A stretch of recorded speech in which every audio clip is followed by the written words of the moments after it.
হাও মাও করে নবী কান্দেন কান্দেন। ওই অবস্থায় মদিনার একজন ইহুদি পণ্ডিত আইসা দেখতেছি একটা বালক কবর জড়ায় দুইরা কামতেছে। ইহুদি পণ্ডিত, সে তাওরাত কিতাবের পণ্ডিত। তাওরাত কিতাবের ভিতরে আখিরি নবী, রহমতের নবী, মায়ার নবীর যতগুলি আলামত রয়েছে সবগুলি আলামত এই পণ্ডিত তাওরাত কিতাবে পড়ছে। এজন্য সে আমার নবী, রহমতের নবীর চেহারা দেখা মাত্র ইহুদি পণ্ডিত আমার নবীকে চিনে ফেলেছে। আরেকটু আস্তে কোন সুবহানাল্লাহ, আর একটু জোরে কোন সুবহানাল্লাহ। মায়ার নবীকে দেখা মাত্র চিনে ফেলেছে। এইবার ইহুদি পণ্ডিত কয়, বাবা, এই বাবা বালক, ব্যাপার কি, কান্দ কেন? কয়, এটা আমার আব্বার কবর। কি নাম তোমার? কয়, নাম মোহাম্মদ। এই কবরটা কার? কয়, আমার আব্বার। কি তোমার আব্বার নাম? কয়, আব্দুল্লাহ। সাথে সাথে ইহুদি পণ্ডিত তাওরাত কিতাবের ভিতরে যে পাইছে আখিরি নবীর নাম হবে মোহাম্মদ, বাবার নাম হবে আব্দুল্লাহ, মার নাম হবে আমেনা। তখনই ওই পণ্ডিতে কয়, সাথে কেডাইছে? কয়, মা। পণ্ডিত নিজে কয়, তোমার মার নাম তুমি বলবা না, আমি বলি। দেখো ওইনি, তোমার মার নাম হলো আমেনা। একটু জোরে কও না সুবহানাল্লাহ। कौनैन मुख्तार खुदा तुमको बनाया, कौनैन मुख्तार खुदा तुमको बनाया, उम्मत का निगाहबान खुदा तुमको बनाया, उम्मत का निगाहबान खुदा तुमको बनाया। मौला मेरा आका मेरा रहमत की नबी है, तजदार मदीना है तो बाहे अरबी है, अशजार ने देते हैं नबूवत के शहादात, तशकीक कमर में है तो अंगुल की इशारात, तशकीक कमर में है तो अंगुल की इशारात। जुरे शुरे कुन अल्लाह अकबर, आरे कुजरे अल्लाह अकबर। পণ্ডিত কয়, কই তোমার মা? কই জাম্মা দাঁড়াই রয়েছে। তাওরাত কিতাবের পণ্ডিত কয়, আমেনা, ও আমেনা, আমি একজন ইহুদি পণ্ডিত, তাওরাত কিতাবের পণ্ডিত। আমি তোমাকেও চিনছি, তোমার সন্তানকেও চিনছি, এই কবরে কে শুয়ে আছে তারাও চিনছি। তোমার কথা, তোমার সন্তানের কথা, তোমার স্বামীর কথা তাওরাত কিতাবের ভিতরে উল্লেখ আছে।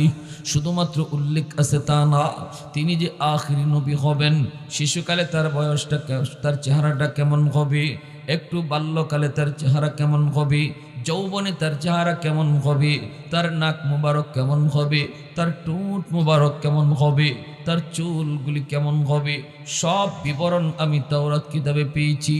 সবগুলা বিবরণ আমি মিলায় দেখলাম। তোমার সন্তান মুহাম্মদ, এই মুহাম্মদই হলো আখিরি নবী, শ্রেষ্ঠ নবী, নবী কুল শিরোমণি, নাম হলো মুহাম্মাদুর রাসূলুল্লাহ। ইহুদি পণ্ডিত বলে, আমি তাওরাত কিতাবে পেয়েছি এই বয়সে ইনি বাবার কবর দেখতে মদিনায় আসবে।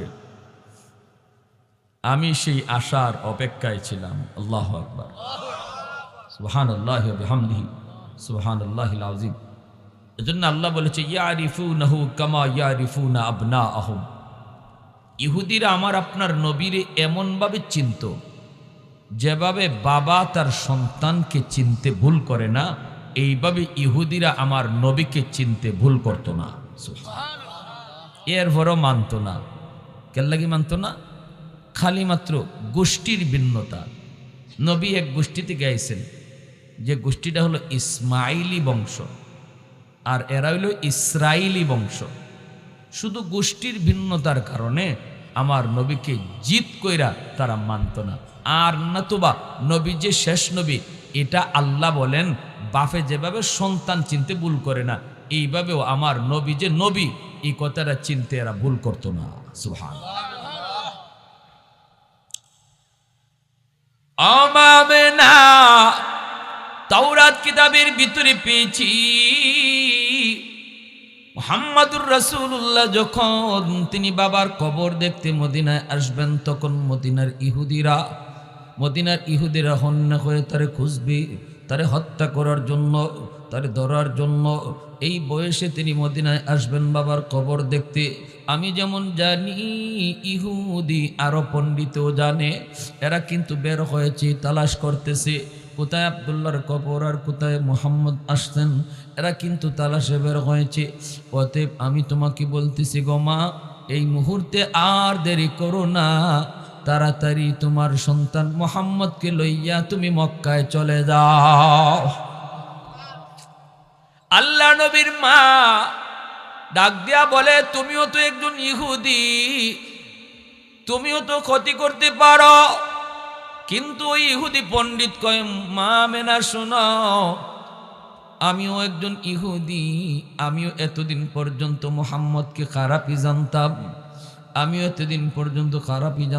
আমিও তালাশে বের হয়েছি তার ক্ষতি করার জন্য। কিন্তু কেন জানি মুহাম্মদের চেহারা দেখা আমি পাগল হয়ে গেছি। আমার চিন্তাধারা বদলায় গেছে, পরিবর্তন হয়ে গেছে। তার চেহারার মধ্যে এত জাদু, এত মায়া, এত জাদু, এত মায়া।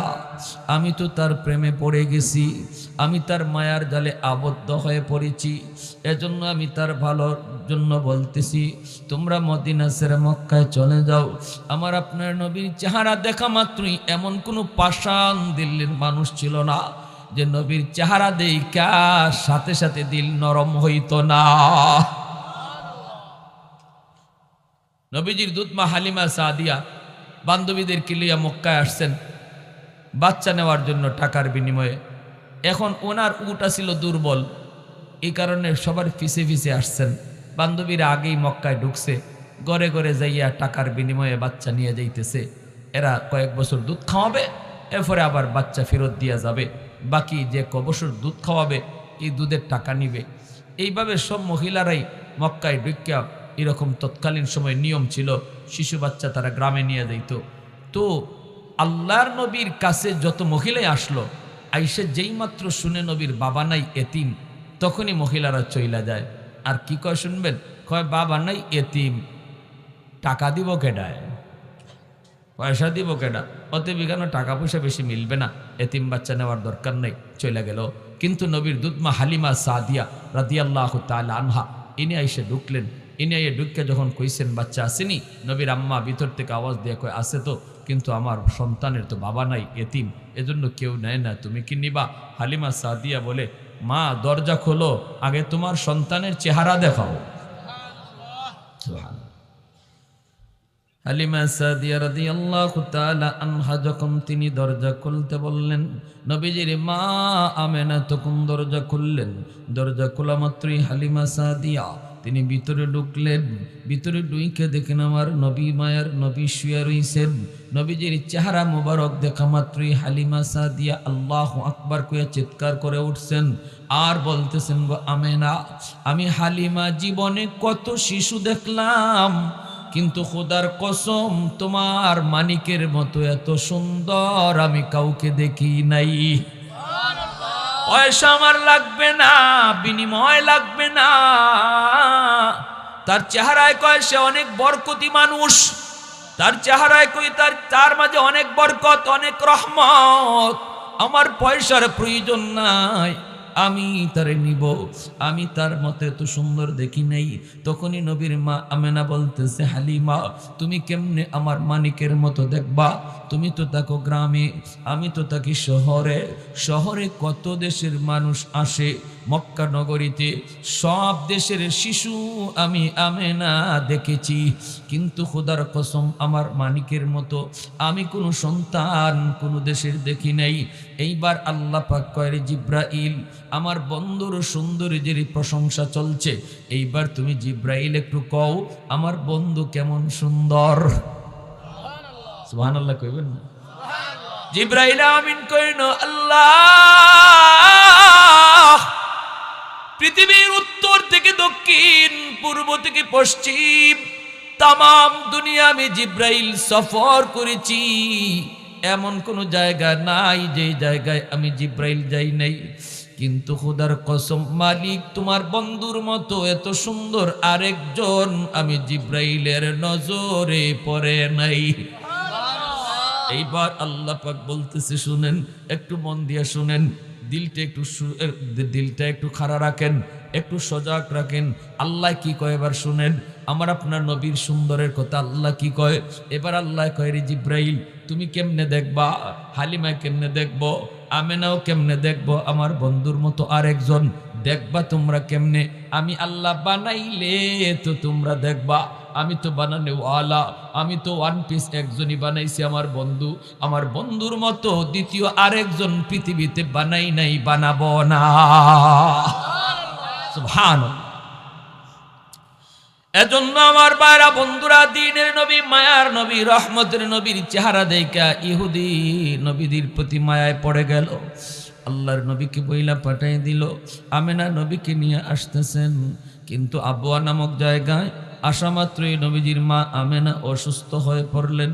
অসুস্থ, এমন অসুস্থ, এটা মৃত্যু শয্যায়।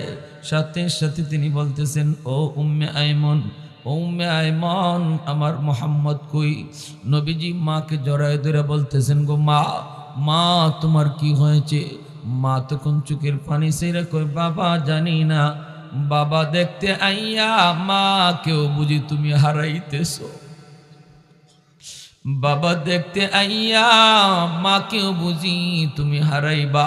মনে হয় আমি আর বাঁচব না বাবা, মনে হয় আমি আর বাঁচব না। কিন্তু বাবা চিন্তা করো না, আল্লাহ তোমার সহায়। আল্লাহু আকবার, জোরে কোন। আমি আল্লাহর কাছে তোমাকে সবুর করে গেলাম। এই বইলেই মা দুনিয়া থেকে বিদায় নিলেন, মদিনা থেকে ফিরে আসার প্রতি বিদায় নিলেন। এইদিকে উম্মে আইমান মায়ার নবীকে নিয়া কান্না করেন, আমার নবী কান্না করেন। মক্কার দিকে রওনা দিছেন। নবীজির দাদা আব্দুল মুত্তালিব অপেক্ষায়। আমার নাতি গেল বৌমারের সাথে লইয়া, সাথে গেল আরেকজন বাদী উম্মে আইমন, গেল তিনজন, কই আয় না কেন? রাস্তার দিকে দাদা তাকায় তাকায় অপেক্ষায়। একটু পরে দেখে আসতেছে দুইজন, গেল তিনজন, আসতেছে মাত্র দুইজন। পাশে আসা মাত্রই তিনি চিন্তায় চিন্তিত, হায় হায় আমার বৌমাকে দেখি না।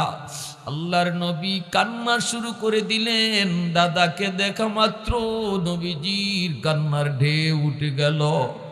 নবীজি দৌড় দিয়ে আইসা দাদাকে জড়ায় ধরে কান্দেন আর বলেন, দাদা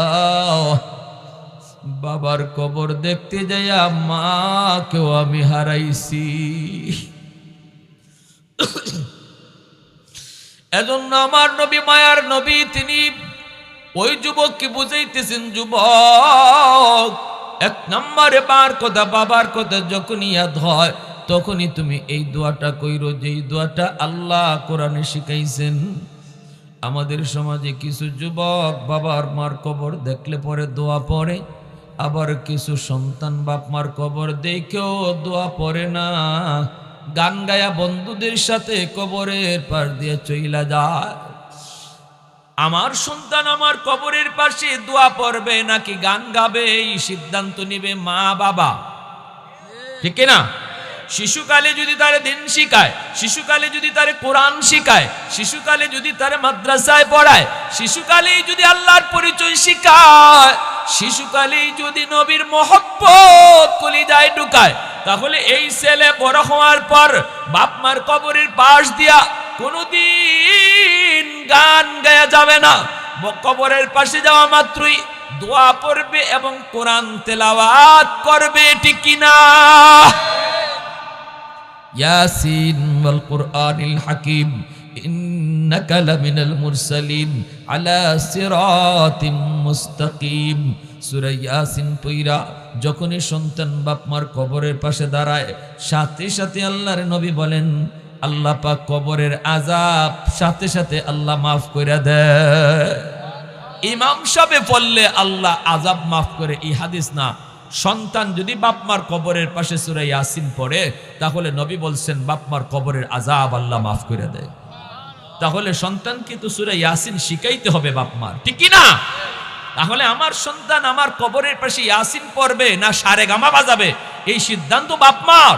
বাপমার সিদ্ধান্ত যদি সঠিক হয় তাহলে ইয়াসিন পড়বে, আর বাপমার সিদ্ধান্ত যদি রং হয় সন্তান গান গাবে।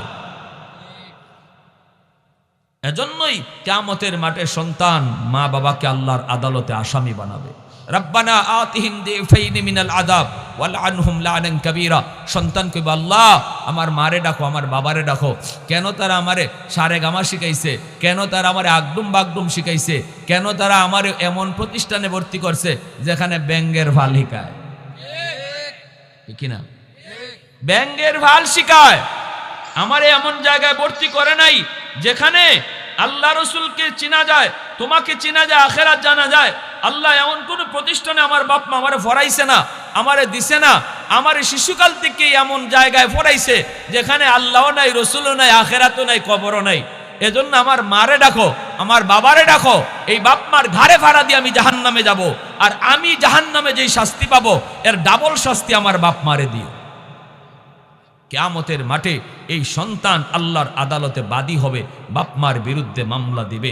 অনেক বাপমা সন্তানের মামলায় আল্লাহর আদালতে ধরা খাবে। সন্তানের মামলায় যেই সন্তানরে কলিজা কাইটে খাওয়াইতেছি, যেই সন্তানের জন্য রাতকে দিন বানাইতেছি, যেই সন্তানের জন্য রক্তহানি করতেছি, এই সন্তানই মাকে বাবাকে আল্লাহর আদালতে আসামি বানাবে। তাহলে আমাদের সিদ্ধান্ত ভুল নিব না সঠিক নিব? আপনি স্কুলে পড়ান, ডাক্তার বানান, ইঞ্জিনিয়ার বানান, আমরা নিষেধ করি না, কিন্তু 5টা বৎসর মাদ্রাসায় পড়ান, 5টা বৎসর মাদ্রাসায় পড়ান। শিশুকালে যদি তার কলিজায় কোরআন ঢুকে, আল্লাহ রসুলের মহব্বত ঢুকে, এই ছেলে হাই স্কুলে গেলেও বেনামাজি হবে না, কলেজে পড়লেও সে উস্তাদের সাথে বেয়াদবি করবে না, ঢাকা ইউনিভার্সিটিতে গেলেও আল্লাহর বিরুদ্ধে, রসুলের বিরুদ্ধে কথা বলবে না, কোরআনের সৈনিক হবে, মা ভক্ত বাবা ভক্ত হবে। আল্লামা ডক্টর ইকবাল এত বড় ডক্টর, অক্সফোর্ড বিশ্ববিদ্যালয় থেকে তিনি ডক্টরেট করেছেন। তিনি যখন অক্সফোর্ডে যান তখন অক্সফোর্ডে যেয়ে অক্সফোর্ডে পড়েন, সব শিক্ষকগুলো খ্রিস্টান, সব শিক্ষকগুলো ইহুদি, মুসলমান বলতে কেউ নাই। সেখানে তিনি পড়লেন আর এদের বিরুদ্ধেই কবিতা লিখলেন। যে কবিতা লেখার কারণে, অসংখ্য কবিতা এদের বিরুদ্ধে লেখার কারণে ওনাকে কোর্টে নেওয়া হলো, আদালতে নেওয়া হলো, মামলা হলো, কোর্টের সামনে জজের সামনে নিয়ে হাজির করা হলো। জজ বলল, ঘটনা কি? তুমি আমাদের সাথে থাকো, আমাদের সাথে খাও, আমাদের ফোরা ফরো, আবার আমাদের বিরুদ্ধে কথা কও, এটা কেমনে হয়? একজনে এক জায়গায় থাকলে তো আস্তে আস্তে এই পরিবেশ লইয়া লায়, তো তোমার এখনো এই পরিবেশ আইলো না কেন? তখন ডক্টর ইকবাল বলেছিলেন, কেমনে আইব? শিশুকালে আমার কলিজায় আমার মা আমার বাবা কোরআন ঢুকাইয়া দিছে। শিশুকালে আমার কলিজায় ইসলাম ঢুকাই দিছে আমার মা আমার বাবা। এটা পাথরে খুদাই করে লিখে দিছে, এই লেখা মুছা যায় না, ঠিক না? পাথরে খুদাই করে আমার আল্লাহর নাম আমার মা আমার বাবা লিখে দিছে। এমনকি আমি যখন আসি তখন অক্সফোর্ডের ডক্টরেট ডিগ্রি করতে যখন আসব, তখন আমার মা বলেছিল, বাবা সেখানে 46 জন শিক্ষক, তারাই খ্রিস্টান আর ইহুদি, তুমি ওখানে যাইয়া কেমনে চলবা? চোখ খুললেই দেখবা সব খ্রিস্টান আর ইহুদি, বাঁচবা কেমনে বাবা? নেও, আমি মা একটা আতর তোমাকে একটা সুরমাদানি দিয়া দিলাম, এই সুরমাটা তুমি চোখে লাগাইয়া ক্লাসে ঢুকো। কারণ আমি মা আর তোমার বাবা যখন আমরা হজ করতে গেছিলাম মদিনা শরীফ নবীর রওজার কাছ থেকে আমি এই সুরমাদানিটা আনছি। আমার মন বলে তুমি এই সুরমা চোখে লাগাইয়া যদি ক্লাসে ঢুকো, খ্রিস্টান ইহুদি দেখবা না, তুমি মদিনা রওজাওয়ালাকে দেখবা।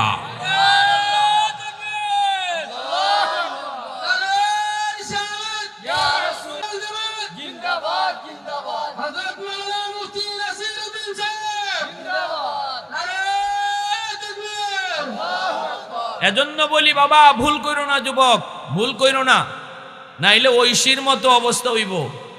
ঐশীর হাতে কিন্তু বাপ মা জব হইছে, কথা বলেন ঠিক কিনা? বাপ মা কিন্তু জব হইছে, মারও জব করছে, বাবারও জব করছে। কোন টাইমে? কয় মা বাপ মা যেই টাইমে তারে বুঝ দেওয়ার কথা এই টাইমে বুঝ দিছে না, সময় পার হওয়ার পরে বুঝ দিতে চাইছে, তখন অ্যাকশন করতে গিয়ে রিঅ্যাকশন হয়ে গেছে। এজন্য শিশুকালেই যা বুঝাইবার বুঝাও, শিশুকালেই যা পড়াইবার পড়াও, শিশুকালেই যা পোশাক পরাইবার তারে পরাও। খ্রিস্টান ইহুদিদের পোশাক পরাইবা, মেয়েটারে হাফ প্যান্ট আর হাফ গেঞ্জি পরাইয়া বের করবা আর বলবা আমার মেয়ে বুঝে না, ছোট মানুষ, অসুবিধা কি? ভালো করে মনে রাখো, এই মেয়ে বড় হওয়ার পরে বোরকা পিনবে না, আর এর জন্য দায়ী তুমি মা, তুমি বাবা। শিশুকালে ওই ইহুদিদের পোশাক, বিধর্মীদের পোশাকের আশ্চর তার কলিজায় ফালাইছো শিশুকালে, এজন্য বুরকা তার ভালো লাগবে না। আর শিশুকালে যদি বাচ্চাটারে লম্বা হাতার জামা পরাও আর এরকম পায়জামা পরায় মেয়েটারে বড় করো, শিশুকালে বুঝে না, এরপর একটা উড়নার মতো তার একটা দিয়া রাখো, এই মেয়ে একটু উপযুক্ত হওয়ার আগেই কইব আব্বা আমারে বুরকা কিনে দাও, কিনা? তুমি লালন পালন করবাই উল্টা পাল্টা, খাওয়ন খাওয়াইবাই হারাম, ঘরে ঢুকবো সুদের টাকা, ঘরে ঢুকবে ঘুষের টাকা, ঘরে ঢুকবে মানুষের মাইরা খাওয়ান্যের টাকা, আর এই টাকা দিয়া বাচ্চা লালন পালন কইরা তারে মঈনুদ্দিন চিশতি বানাইলি ভাই, কত সুজা না? হারাম টাকা দিয়া বাচ্চা খাওয়াই লালন পালন কইরা আব্দুল কাদের জিলানি হইব, ই আশা কইরেন না, এটা কোনোদিনই হবে না, কোনোদিনই এটা হবে না। এজন্য ভালো করে শুনেন, সন্তান আমার জন্য দুনিয়াতে আমার ইজ্জতের উসিলা হবে নাকি আমার বেইজ্জতির কারণ হবে, এই সিদ্ধান্ত বাপ মার। খালি আল্লাহর কাছে চাইলে হইতো না, আর হুজুরের কাছে ফানি ফর আনলেই হবে না। আমার কাছে এক লোক আইসে ফানি ফর আনতো, কয় হুজুর মায়া ফাই না। আমি কই মায়া ফান না তো কি করতাম? কয় এক গ্লাস পানি ফরা দেন।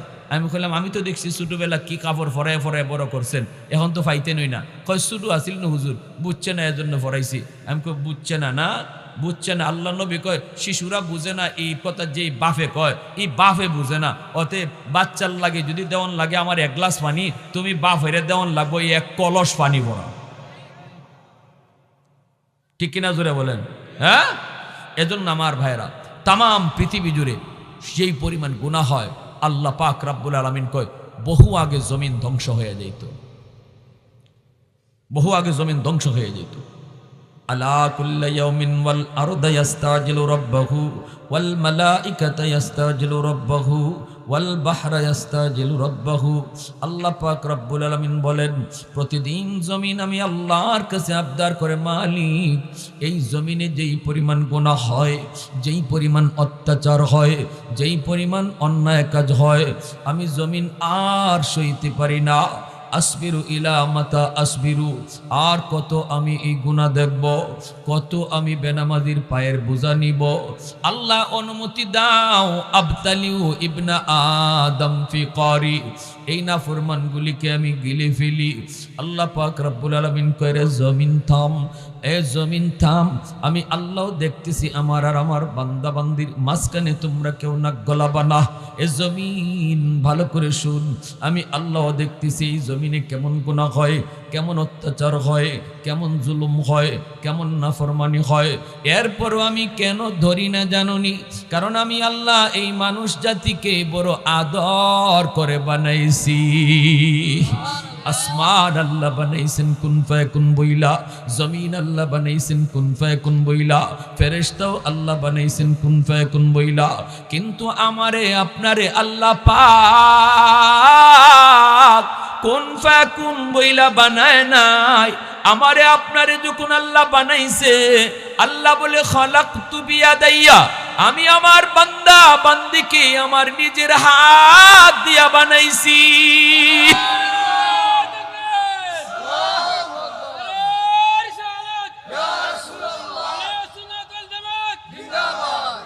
কারণ এই চেহারার মধ্যে এত দামি কপাল, এত দামি কপাল, এই কপাল দিয়া বান্দা আবার কুদরতি কদমে সেজদা দিবে।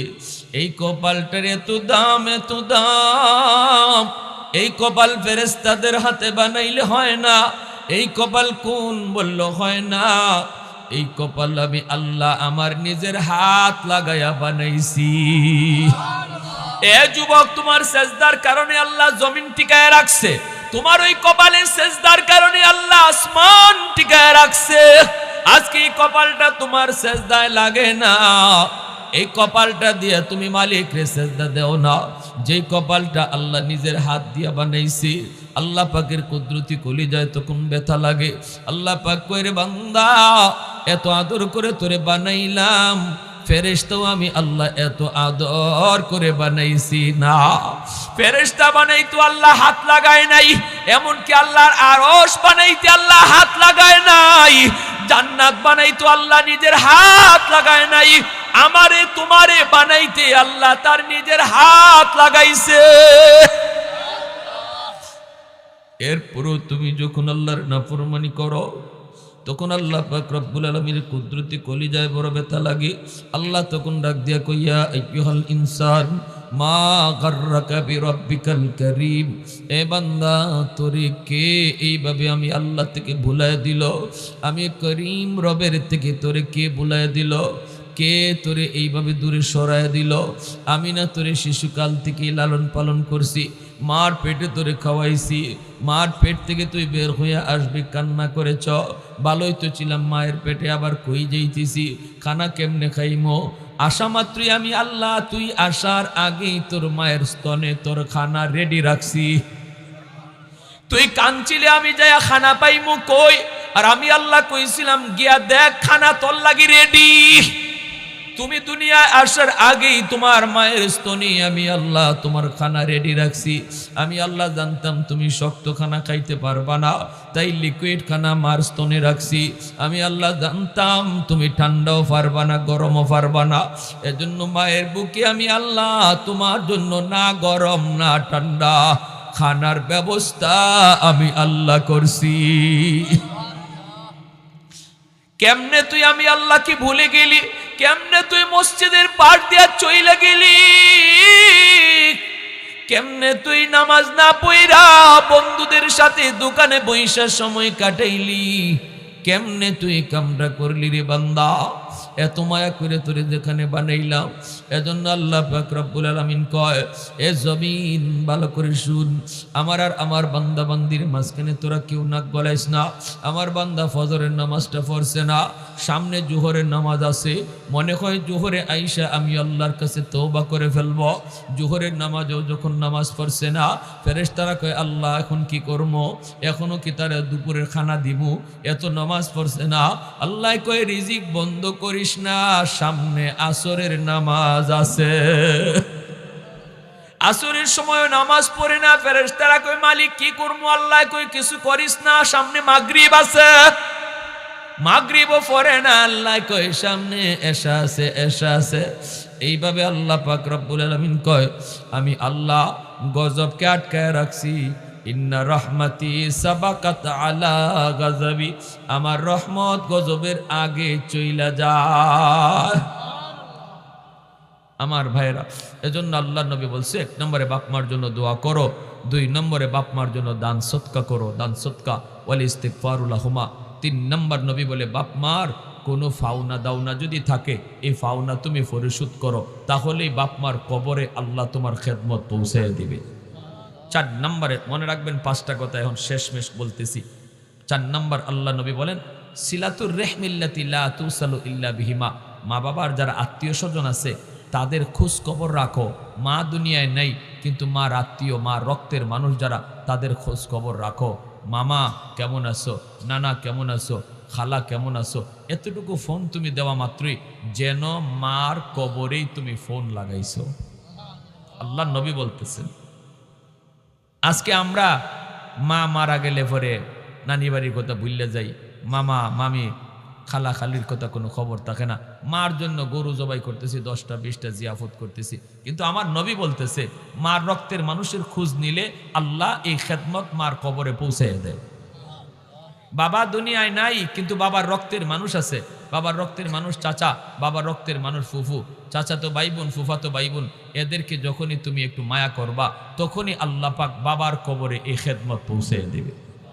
5 নম্বরে আল্লাহ নবী বলেন ইকরামু সাদিকিহিমা মিন বাদিহিমা, মা বাবার বন্ধু বান্ধব যারা আছে তাদেরকে পাইলে বাপ মার মতো শ্রদ্ধা কইরো। বাবা নাই, কিন্তু বাবা দুনিয়ায় যাদের সাথে চলতো তাদেরকে দেখলে বাবার মতো শ্রদ্ধা করবা, সালাম দিবা, তারপরে কইবা চাচা কেমন আছেন, চাচা 1 কাপ চা খাইয়া যান, আজ আব্বা না থাকায় আজকে তো আপনি আমাদের বাড়িতে আসেন না, চাচা একটা চা খাইয়া যান, কতদিন আব্বার সাথে আপনারে দেখছি। এই কইয়া কইয়া তানের যে একটা চা খাওয়াইলা, আল্লাহ নবী কয় যেন তুমি বাবার কবরেই খেদমত পৌঁছে দিছো। মা নাই, কিন্তু মা যে মহিলাদের সাথে চলতো তাদেরকে পাইলে মার মতো শ্রদ্ধা করবা, তাহলে মা কবরে তোমার খেদমত পাইয়া যাইবে। এজন্য আল্লাহর নবী যখনই আম্মাজান খাদিজাতুল কুবরা রাদিয়াল্লাহু তাআলা আনহার কথা ইয়াদ হইতো, তখনই আম্মাজান আয়েশাকে বলতেন, আয়েশা আমার খাদিজার একজন বান্ধবী আছে, নাম হলো নাফিসা, ওই নাফিসার একটা রুটি দিয়াও।